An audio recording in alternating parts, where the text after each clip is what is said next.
Good morning and welcome to the 21st of June 2021, which is the 7th International Yoga Day. We celebrate every year since past 7 years now, and today we'll celebrate it with a unique digital style where we'll talk about how yoga has evolved over the time. So it's going to be about evolution of yoga or history of yoga, so to speak. So just letting people in. If you remember, we started off. Sorry, people are still coming in. We started off in the last lecture where we were looking at what is yoga. If you remember, we walked down the lane where we were looking at what constitutes us, what are the objectives of yoga. Anybody would like to talk about what are the basic objectives of yoga, why do we do yoga, what's the basic need for yoga? Anyone?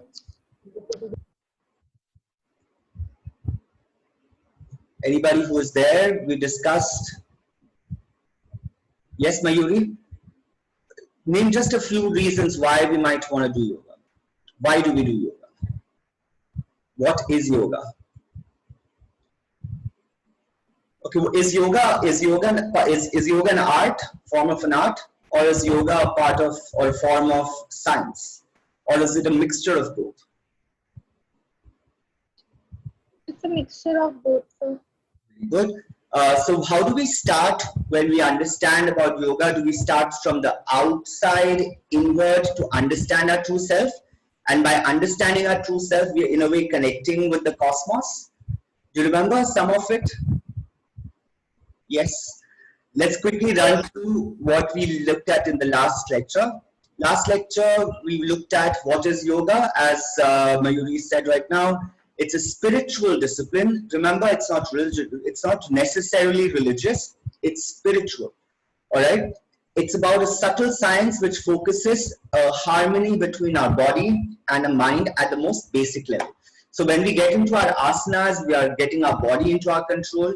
When we start our pranayam and dhyan, we eventually get our mind in our control. So once we get our own senses, mind, stimulants in our control, we understand our true self, and then we connect with a universal state, and then we're supposed to be in yoga, or then a person becomes a yogi. But is that the ultimate aim, just to get our body into our control and our body and our mind in our control, or is there a deeper meaning behind yoga? Do you remember when we discussed what happens? A lot of times we believe that our body is us. Then we remember we went through a little mental exercise where we realized, no, when we sleep, this internal person is still very much there. We experience our dreams. We see beautiful colors. We at times get scared. We feel happy. But our body, while we're doing all these wonderful things in our dream, is actually sleeping peacefully on the bed. We have no realization of our body. So we can't be our body. Are we our mind? Then we looked at how our mind also kind of goes into deep sleep, where we don't realize that we exist, but when we wake up, we do realize that yes, we slept. So that consciousness that we had was still awake and in a seed form, right? So our main objective is to realize what this true consciousness is and stay in that blissful state. That state, when a yogi reaches, is called as mukti, nirvana, kaivalya, or moksha, if you remember. So the ultimate aim of yoga, yogic sadhana, is to attain this mukti, nirvana, and kaivalya. Over a long beautiful history of India, we have sages like Shankaracharya, Patanjali, who attained this yogic state. This goes across religions, various theistic religions of India, like Buddhism, the Gautama Buddha attained Buddhism. Then we had Mahavira, even across various Indo-Pacific regions, that even some Sufi saints or even Jesus Christ have been known to be in meditative state to realize their own inner self. So now we start with our basic main objective or main premise of today's lecture is to understand how did yoga develop? Where did this concept of yoga came from? You know, it's interesting that ever since we started writing history and various religions came into being where people came together and started praying, it's said that yoga goes even before that, long before the first religion or the first belief system was born. So yoga in a way predates history, so to speak. And that's why a lot of times in the Hindu thought of mind or Hindu philosophy, it's called as Sanatan, which doesn't have a beginning, it doesn't have an end. All right? The seers and sages were very powerful yogis who were spreading this yogic science across, not just in India. There was no concept of the borders of India, but it expanded to a lot of these wide-stretched countries as far as Middle East, Northern Africa, Southern Africa, Asia, etc. You know, there are astonishing parallels between a lot of these old philosophies across the world. There's an example of Panchadhatu or Panchadravya or 5 elements that are not just found in Indian philosophy, but they are found in various other philosophies. Can anybody tell me what these 5 dravyas are or 5 basic elements are that according to various philosophies in India and abroad? Might be fire, stone, Fire, yes. sun, moon, water. Sun, moon, no. Water, yes. So earth, fire, Air. air, very good. Who else? Fire, water, earth, air. Last is remaining.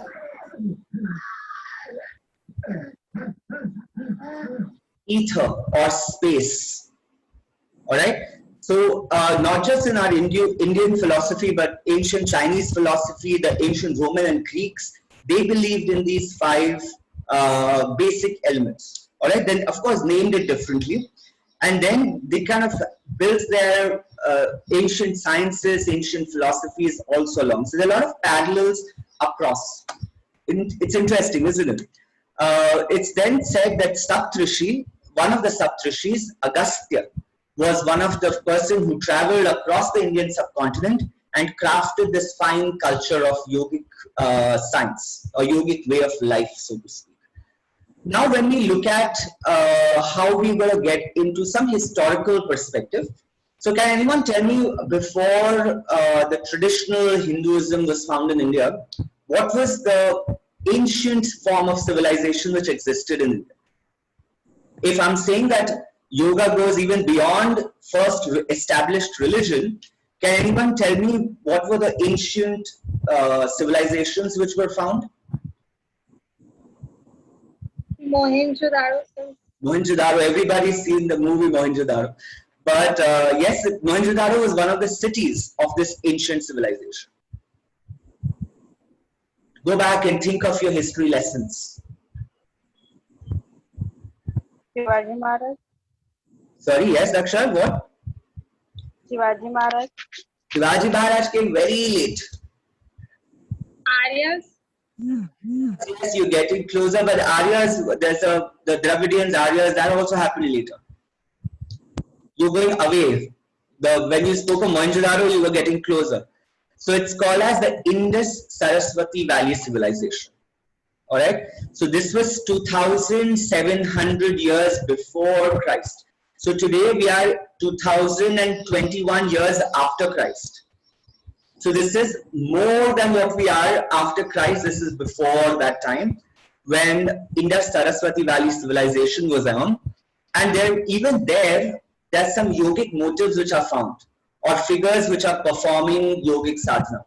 So if you see these 2 seals down, these are the famous 4 animals of the Indus Valley Civilization which are found in various emblems. And this gentleman here and gentleman here or lady here, who are we to say what gender they belong to, they are sitting in Padmasana or the lotus pose, right? Also, there was this mother goddess image or a statue which was discovered. That's the one that I've put on the slide here, which shows that Tantra Yoga was also practiced. Now, what is Tantra Yoga, Jnana Yoga, Bhakti Yoga, Raja Yoga? We'll understand all that as we go along. All right. So right from Indus Valley civilization, now we move on to pre-Vedic and Vedic times. Now, what are Vedas? So it's the base of any Indian philosophy. All right. Be it the religious or the religious texts came in from Vedanta. So we all have heard of Mahabharata, Ramayana. All right. Yes, So sir. it said that Mahabharata and Ramayana actually tell this basic message which is found in Vedas. All right. Vedas have Upanishads which come after the end of Veda, and right at the end of Upanishads also there's something called as Vedanta. Don't get confused with these heavy words. Just it's good to know that there is something called as Upanishads or Veds, which were written by ancient sages, which not just talk about daily life routine, like they talk about various yajnas to perform, how to live your life, how to be in a family, how to perform your duties, but it also speaks about how to attain this moksha nirvana. All right. So right from pre-Vedic times to Vedic times, in folk tradition, there was mention of yoga. Of course, in Upanishads, that heritage. Then the Buddhist and Jain traditions, you find yoga. There are darshanas, epics like Mahabharata. Then there are theistic traditions called as Shaivyas, Vaishnavas, and Tantric traditions. Now, what these are, we'll understand in the next slide slightly better. I've put in a little pictures representation to understand the Indian philosophies. All right, we don't have this in our course, but today is the International Yoga Day, so it's good to know about these ancient Indian philosophies. All right, though of course from Vedic to post-Vedic, there comes our star of the moment, so to speak, sage Patanjali. He was the one who wrote Yoga Sutras. These were sutras, or in a way couplets, which spoke about yoga and the yogic philosophy and gave it a nice structure to it. All right. So before we get to that, let's understand what were the Indian philosophies I was talking about. How many of you heard the word Nastik before? Yes, sir. What does Nastik mean? Who don't believe in God? So are they atheist? जो modern day atheist जो भगवान को मानते नहीं है. Is Nastic and atheism same? Yes, sir. I think. Okay, good thought, but that's the googly. No, it's not the same. So according to the Indian classical philosophies, all the philosophies are divided into two parts. First is Astic philosophies and Nastic philosophies. The only difference is the Nastic philosophies do not follow the Vedic traditions or Vedas, and they don't believe in existence of God, as that's what's translated in later parts. So if you have to divide, there are two types. First type of tradition is called as theistic tradition. Theistic, those who believe in devotion of the supreme God. And then there are non-theistic traditions, which are those traditions which look at self-inquiry. All right. So before we get to the non-theist, on the left down, there are these darshanas, or so to speak, the broad division of Indian philosophy. So if you see here, there are Astika traditions and Nastika traditions. So in Astika, there is Vaisheshika, Nyaya, Sankhya, Yoga, Purva Mimamsa, and Uttara Mimamsa. Uttara Mimamsa is called as Vedanta. All right. So if you remember, Swami Vivekananda is a follower of Vedanta. All right. The Yoga Darshana is what Patanjali has. So a lot of these sages came up with their own philosophical explanations to the old concepts. All right. Now, when we look at these bhakti traditions, or when we look at these big temples of Shiva and Vishnu avatars, the big Rama temple, Krishna temple, they're actually the theistic tradition. Now look at the top right slide. the non-theistic and theistic. So the theistic people believe in the Almighty God and worshipping God. Alright? Whereas the non-theistic traditions believe in meditation and understanding your own true self. Alright? So where do you think yoga comes in? The theistic or non-theistic? Non-theistic. Very good. The self-inquiry, where we remember when we looked at merging, yoga is a merging of our internal self with the universal consciousness. Remember, yog means to merge. That's the Sanskrit word. Yog means to merge. So what is yoga merging? Our consciousness with the universal consciousness. Alright? Don't worry, these sound like, each tradition has their own big literature. There are various sages. So when you meet a sage or a sadhu sant, they usually belong to any one of these traditions. Alright? So the Hare Rama, Hare Krishna tradition would be which tradition according to you? You all have seen ISKCON temples and all of that. So which tradition would they belong to? Theistic or non-theistic?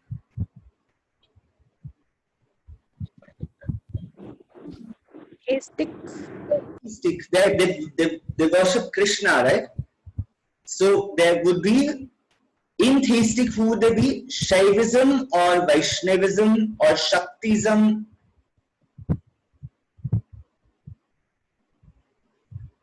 Difficult question or no? It's written right in front of you.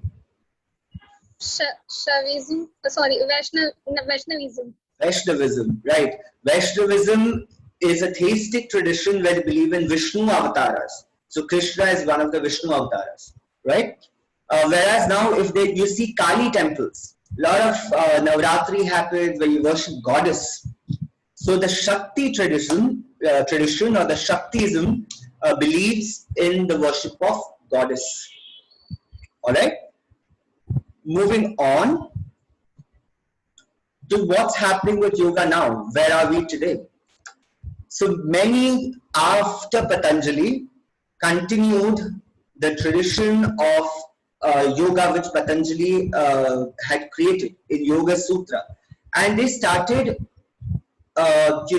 taking different meanings out of different learning points out of Patanjali's Yoga Sutras, right? And these masters from ancient times to even present day, everybody has a conviction about yoga practices towards prevention of diseases and promotion of health.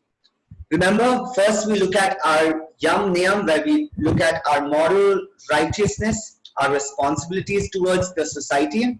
Then we look at our body in control, then our senses, then our mind, etc., etc.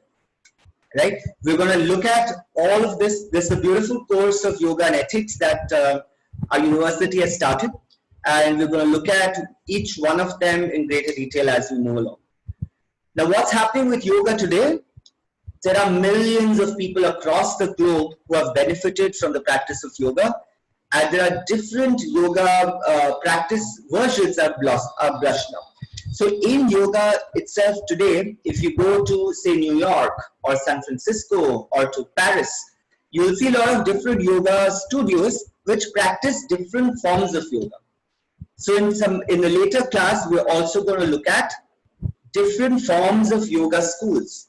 So to name a few, there is something called as, to name a few, there is something called as, anybody knows any yoga practices? Any new yoga practices, so to speak? No one? Okay, there is first called as Hatha Yoga or Ashtanga Yoga, which is all about the 8 practices. Then there is Vinyasa Yoga, which focuses on your breathing in and breathing out as you get into various asanas. Alright? Then there are Mandala Yoga, which talks about different chakras in your body. Alright? So each person has taken it's an ocean of wealth, the yoga school of tradition, and each one takes the best out of. That's, I think, the beauty of our culture. and that I think brings us all together. All right. So with this, I think we're at the end of this recorded session, where we understood what was yoga and what its history was. Any questions do you have about history of yoga before I stop the recording session?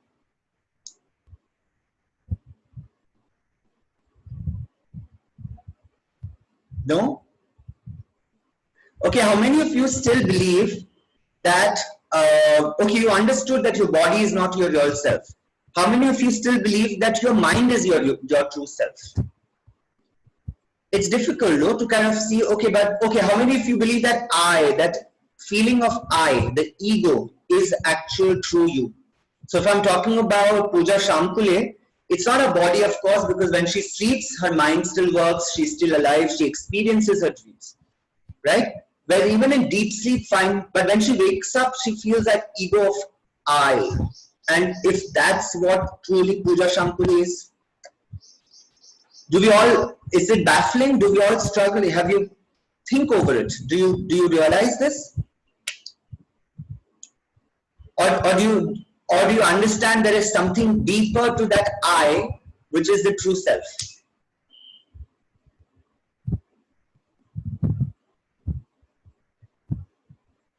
आप में से कितनों को लगता है कि जो हम अभी आंखें बंद करके अगर हम अपने आप से पूछते हैं कि मैं कौन हूं, तो ये जो ईगो है जो कहता है मैं फलाना हूं, वही तुम हो, या उससे भी और कुछ सूक्ष्म, यानी उससे भी कुछ नाजुक लेवल पे आपका अस्तित्व है?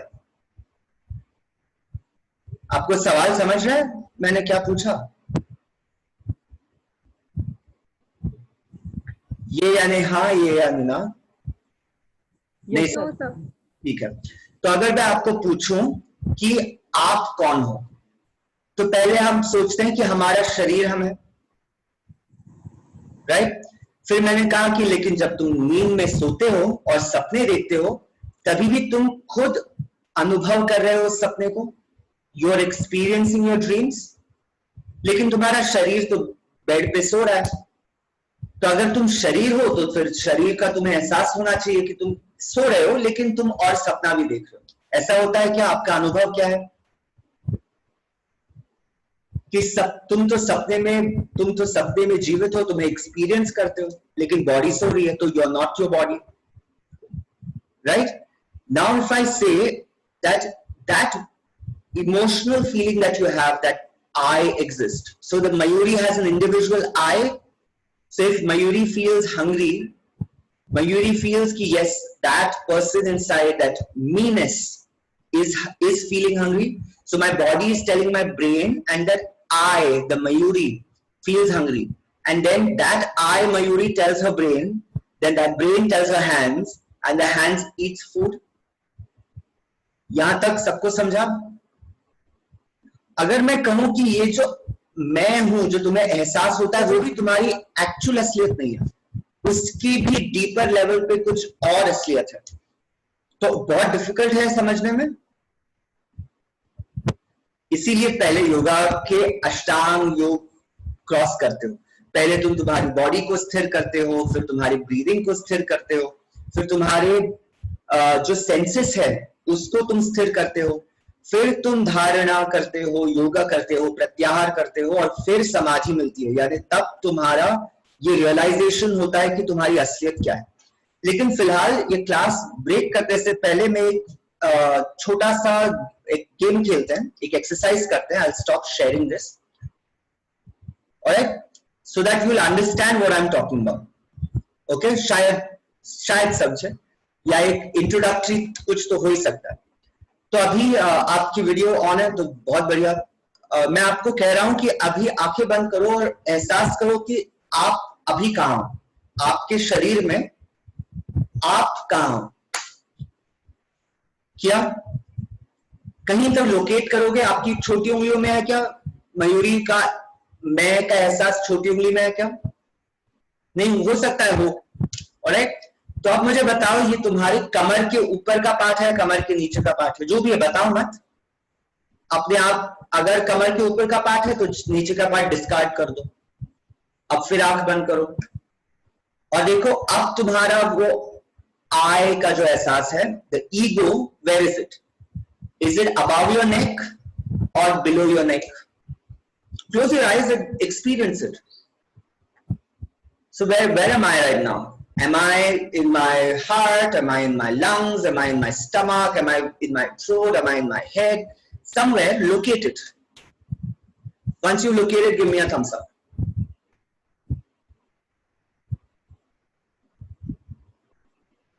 अरे नहीं,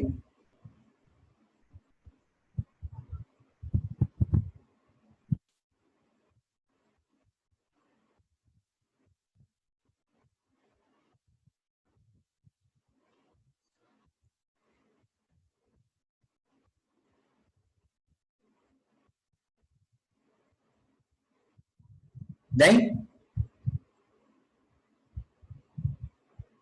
नहीं, Not getting. गुड. अब ये जो नॉट गेटिंग जिसने कहा, यानी वो ईगो नहीं है.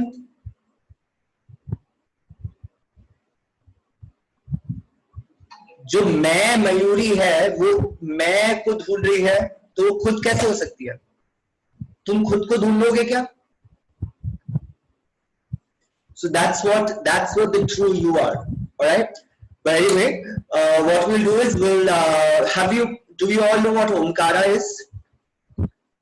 Have you all done Omkara before? Omkar क्या है पता है सबको?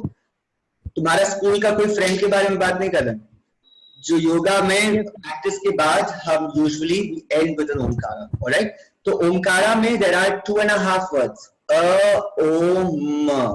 तो हम 3 बार ओमकार जपेंगे, और ये हर क्लास में नहीं करेंगे, don't worry, but since it is International Yoga Day, let's finish this class with an Omkara.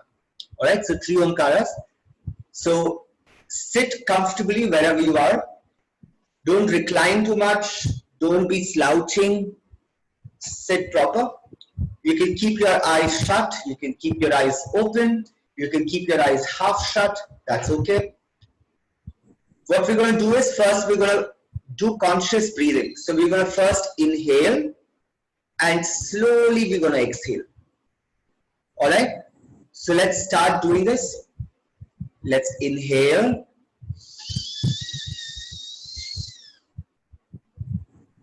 And very slowly exhale.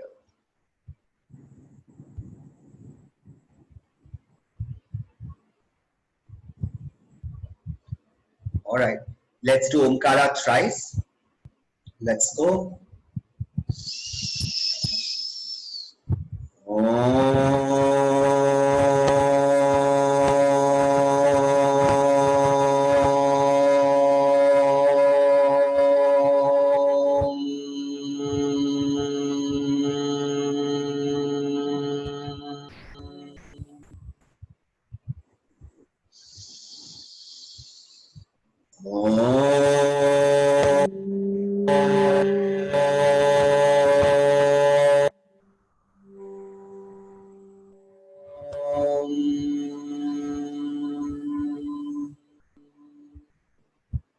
One last time.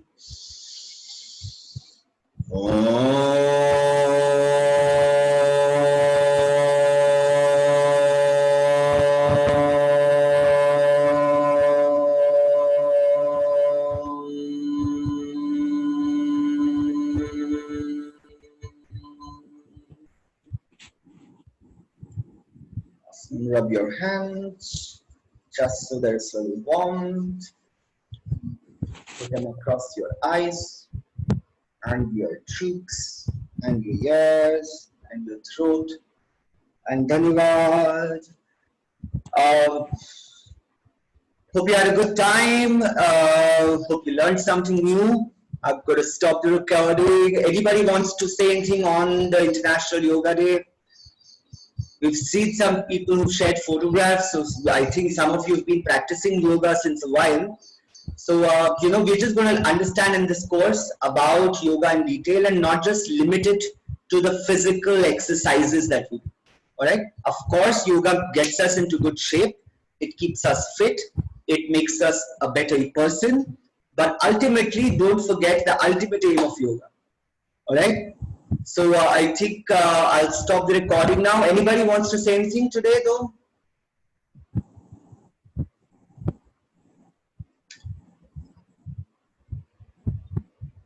No, no, no. All right. Thank you. I'll stop the recording and then we'll continue.